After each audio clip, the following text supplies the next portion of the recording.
We also had some DPW comments, which Vanessa thankfully forwarded out earlier this week. So I don't know if anything further, or just want to. Yes, I want to clarify one thing, because Brian asked me the question earlier today about that program about the sidewalks, Brian.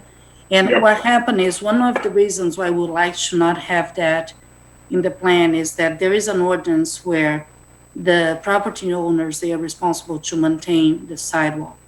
So we cannot add to that without not doing anything to the ordinance as well. Another thing that we have is that we also do not have enough money to repair sidewalks. Just to put it in perspective, put new sidewalks, we just fix the ones, this is kind of new, it's the last few years has been like that, we're on the roads that we are paving. And the only reason why we fix them is that because when we are paving, we need to reset the curb. Yeah. And sometimes for us to reset the curb, we ended up affecting the existing sidewalk. So the feedback that I've been getting from the board members of the East Norwalk Neighborhood Association is they just do want to have some type of plan for development should they, the area needs it. They are very concerned about the sidewalks, so I was wondering why was there for the Bridgeport, touching on the Bridgeport grant or something like that. I think that's a great idea to do something here in Norwalk.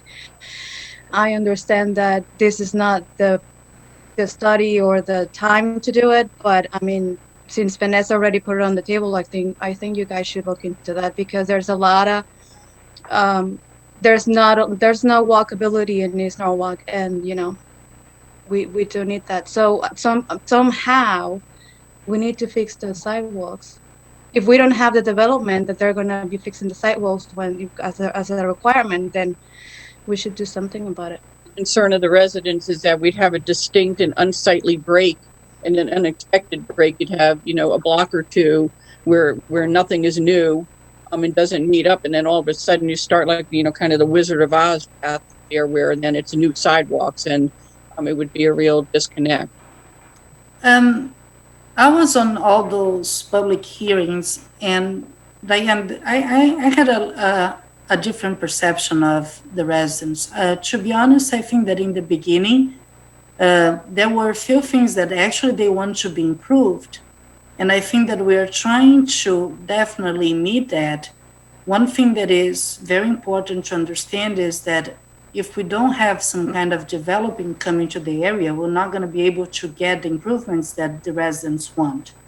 So I think that the main goal of the plan is to find the balance that will protect that.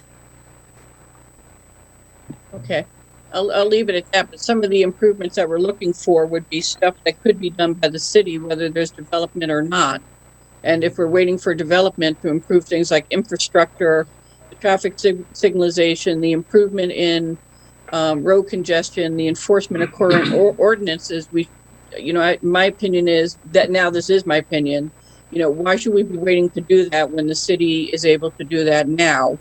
And in terms of the erosion, if we're looking at adding, hundreds and hundreds of apartments, and they're going to be in a relatively dense area, the half mile surrounding the train station, then it is going to impact the quality of life just from that point of view.